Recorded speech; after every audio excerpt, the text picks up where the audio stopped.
আউযুবিল্লাহি মিনাশ শাইতানির রাজিম বিসমিল্লাহির রহমানির রহিম।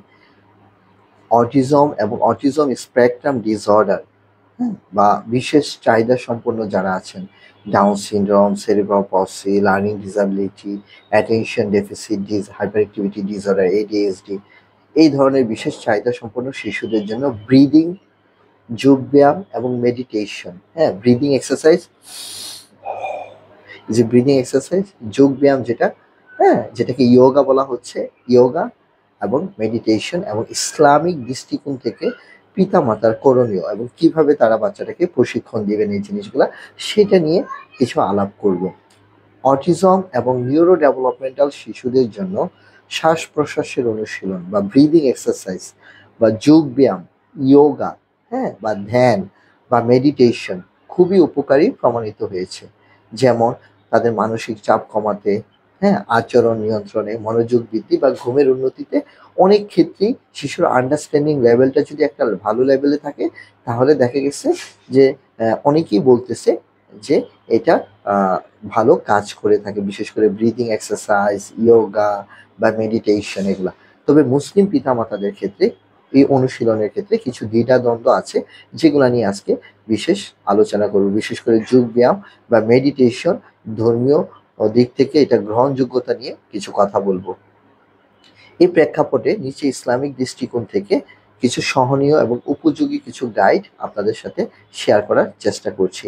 ব্রিদিং এক্সারসাইজ, যেটাকে বলা হচ্ছে শ্বাস প্রশ্বাস বা অনুশীলন এক্সারসাইজ, ইসলাম সেটা কতটুকু অনুমতি দেয়। যেমন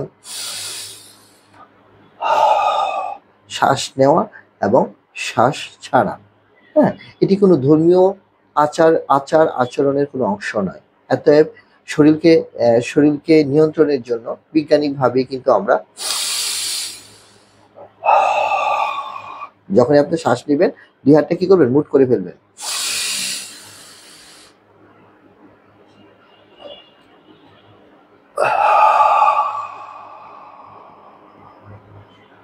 এভাবে যখনই শ্বাস নেবেন,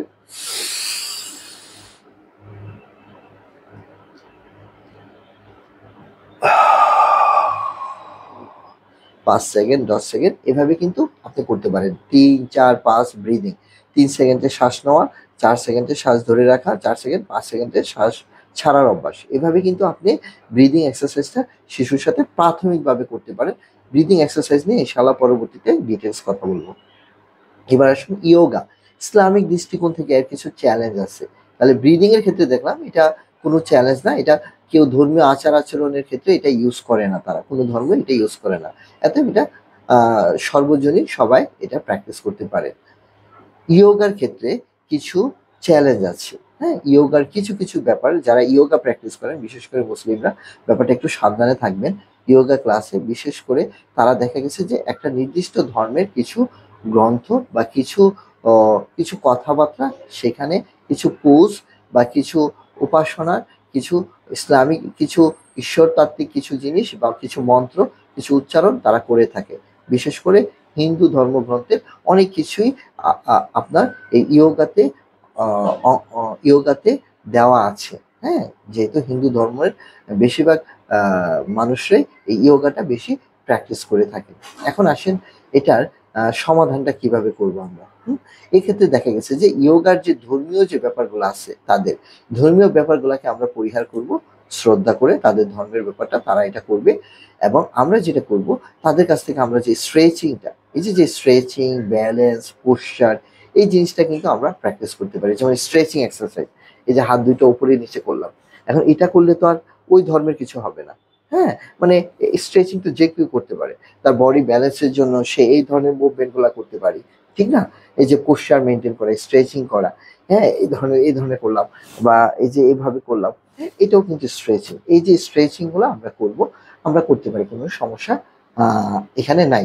ইসলামিক দৃষ্টিকোণে শিরক বা ধর্মীয় অনুকরণ বাদ রেখে অবশ্যই স্বাস্থ্যসম্মতভাবে এটা করা বৈধতা আপনাকে নিশ্চিত করতে হবে।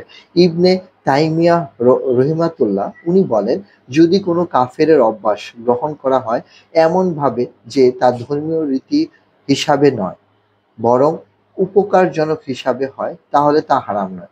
উনি যেটা বলতেছেন যে যদি কোনো কাফেরের অভ্যাস, গ্রহণ করা হয়, মানে কাফেররা যেটা প্র্যাকটিস করে, যারা নন মুসলিমরা যেটা প্র্যাকটিস করেন, হ্যাঁ, নন মুসলিমরা যেটা প্র্যাকটিস করেন, নন মুসলিম মানে কাফের, কাফের নন মুসলিমরা যেটা প্র্যাকটিস করেন সেটা এমনভাবে যেটা তাদের ধর্মের অংশ নয় এবং এটা আমার উপকারী হিসাবে আসে, তাহলে সেটা হারাম নয়, এটা ওনার মতামত। এবং অনেক ইসলামিক ফিজিক্যাল থেরাপিস্ট এবং ইসলামিক মেডিকেল বিশেষজ্ঞরাও থেরাপিউটিক ইয়োগা নামে একটা ইয়োগা মেথড আছে যেটা ওয়ার্ল্ড ওয়াইড পপুলার, বিভিন্ন ধর্মে এটা প্র্যাকটিস হয়, মুসলিম ধর্মেরও অনেকে এটা প্র্যাকটিস করে থাকেন, এটা থেরাপিউটিক ইয়োগা, মানে ওই ইয়োগা যে ধর্মের যে ব্যাপারটা ছিল সেখান থেকে বের হয়ে এসে তারা এমন একটা থেরাপিউটিক ইয়োগা তৈরি করেছে যেটা ধর্ম বর্ণ নির্বিশেষে সবাই ব্যবহার করতে পারবে যার যার উপকারিতার জন্য। এটা আপনারা মনে রাখার চেষ্টা করবেন এই ব্যাপারটা। এবার আসে মেডিটেশন, ৩ নম্বরে যেটা হলো মেডিটেশন, যেটাকে আমরা বাংলায় বলি ধ্যান, মাইন্ডফুলনেস। ইসলামিক দৃষ্টিকোণ থেকে তার চ্যালেঞ্জটা কি? দেখা গেছে যে সবচেয়ে বেশি এই কাজটা যারা করে তারা হলো বৌদ্ধ এবং হিন্দু ধর্মের, এই ২টা ধর্মের মেডিটেশনে তারা কি করে, যেহেতু এই ২টা ধর্মের পাশাপাশি একটা ধর্ম থেকে আরেকটা সৃষ্টি, এই ২টা ধর্মই দেখা গেছে যে নিজেদেরকে শূন্য করা বা নিরাকার শক্তির চিন্তা করে থাকে, যা ইসলাম ধর্মে একদমই গ্রহণযোগ্য নয়। ইসলাম নিরাকার বা শূন্যের যে ব্যাপারগুলো এগুলা গ্রহণযোগ্য নয়, এবং ওম যে একটা ধ্বনি তারা বা মন্ত্র যে ব্যবহার করে সেগুলো সরাসরি কিন্তু ইসলাম বিরোধী। দয়া করে এগুলা থেকে বিরত থাকার চেষ্টা করবেন। এগুলা কিন্তু শিরক, শিরক থেকে সবসময় বিরত থাকতে হবে। এই জন্য সবচেয়ে ভালো প্র্যাকটিস না করাটা ভালো। হ্যাঁ, আর যদি প্র্যাকটিস করতে হয় তাহলে এই জিনিসগুলো অবশ্যই আপনাকে মেনে চলতে হবে। এবার আসেন ইসলামিক বিকল্প হিসাবে, মানে কি করা যায়। হ্যাঁ, আহ তাফাক্কুর বা চিন্তন বা খুশু সহ তদব্বুর, যা কোরআন এবং হাদিস অনুসারে প্রশান্তির মাধ্যম হতে পারে। যেমন ইসলামিক মেডিটেশন বলতে বোঝায় নিরিবিলি বসে আল্লাহর সৃষ্টিকে নিয়ে চিন্তা করা। যেমন আপনি একটা জায়গায় বসে আছেন, চুপ করে বসে আপনি সূর্য নিয়ে ভাবেন, সূর্যের সৃষ্টি নিয়ে ভাবেন, কোরআনের বিভিন্ন আয়াতগুলা পড়েন যেগুলো সূর্য নিয়ে লেখা আছে, কোরআনের বিভিন্ন আয়াতগুলা পড়েন যেগুলোতে চাঁদ সম্পর্কে লেখা আছে, আল্লাহ কিভাবে চাঁদ সৃষ্টি করেছেন, কিভাবে পৃথিবী সৃষ্টি করেছেন, গ্রহ নক্ষত্র, এই যে হিউম্যান মানুষ কিভাবে সৃষ্টি হয়েছে, হ্যাঁ, এবং বিভিন্ন নবী রাসূল তারা কিভাবে আল্লাহ তাদেরকে পৃথিবীতে প্রেরণ করেছেন, কেন প্রেরণ করেছেন, এগুলা নিয়ে চিন্তা করেন।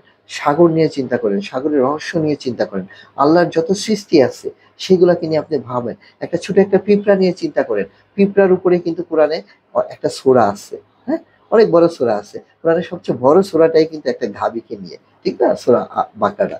তো এই যে ব্যাপারগুলা, হ্যাঁ, সূরা রুম নিয়ে, হ্যাঁ, এই যে মারিয়াম, এই যে খ্রিস্টান ধর্মে যারা জিসাসকে মানে, হ্যাঁ, যে ঈসা আলাইহিস সালাম আমরা যাদেরকে নবী হিসাবে মানি, ঈসা আলাইহিস সালামের উপরে কোরআনে সূরা আছে।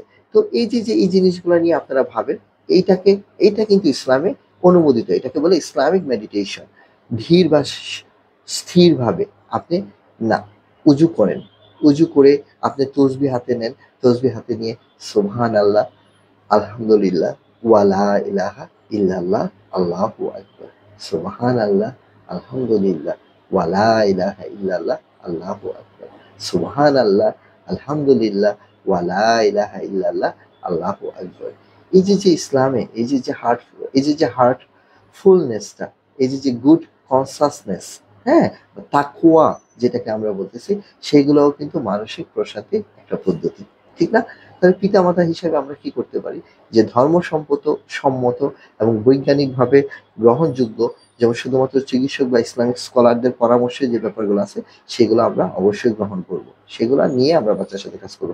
শিশুর ল্যাঙ্গুয়েজ এবং ব্রেন ডেভেলপমেন্ট অনুযায়ী যে অনুশীলনগুলো করব সেটা হলো তার সাথে চাপ প্রয়োগ করব না এবং ধীরে ধীরে অভ্যস্ত করব। হ্যাঁ, এই ধরনের জিনিসগুলো, যেমন ব্রিদিং এক্সারসাইজ আপনি বিভিন্ন সময় করতে পারেন, সকালে চাইলে করতে পারেন বা বিকালে চাইলে করতে পারেন। যখনই দেখবেন যে সে একটু স্ট্রেসে আছে তখন তাকে করতে পারেন, কিন্তু সে একদম হাইপার হয়ে আছে তখন তো আপনি ব্রিদিং এক্সারসাইজ করতে পারবেন না, আর কিন্তু কাম ডাউন হতে হবে। হ্যাঁ, ব্রিদিং এক্সারসাইজটা যখন সে ট্রিগার পয়েন্টে খেয়াল করবেন তার আগেই কিন্তু এগুলো প্র্যাকটিস করাতে হবে, যে 10 মিনিট 5 মিনিট এভাবে আপনি প্র্যাকটিস করবেন, যে এভাবে আপনাকে দেখে দেখে সে অনুসরণ করবে। হ্যাঁ, যেটা বলবো যে আল্লাহর বিসমিল্লাহির রহমানির রহিম, আল্লাহর স্মরণেই অন্তর প্রশান্ত হয়, সূরা রাদ। হ্যাঁ, তো সূরা রাদে এই ইয়াটা আছে যে আল্লাহর স্মরণেই অন্তর প্রশান্ত হয়। বিশেষ শিশু যারা আছেন, আমাদের বিশেষ চাহিদা সম্পন্ন শিশু, তাদের জন্য যে এই যে ইয়োগা, ব্রিদিং বা স্ট্রেচিং অনুশীলন সহায়ক হতে পারে, তবে ইসলামিক সীমারেখা রক্ষা করে সেটা মেইনটেইন করতে হবে। কোনোভাবেই যেন সেটা শিরকের পর্যায়ে চলে না যায়। শরীরের প্রশান্তি এবং অন্তরের প্রশান্তি ২ টাই দরকার। ইসলাম আমাদের উভয় দিকেই আমাদের পথ দেখায়। এই জিনিসটা মনে রাখবেন। সবাই ভালো থাকবেন, সুস্থ থাকবেন। ইনশাআল্লাহ পরবর্তীতে আবারও এই ইয়োগা, ব্রিদিং এবং মেডিটেশন নিয়ে কথা বলবো। আসসালামু আলাইকুম ওয়া রাহমাতুল্লাহি ওয়া বারাকাতুহু।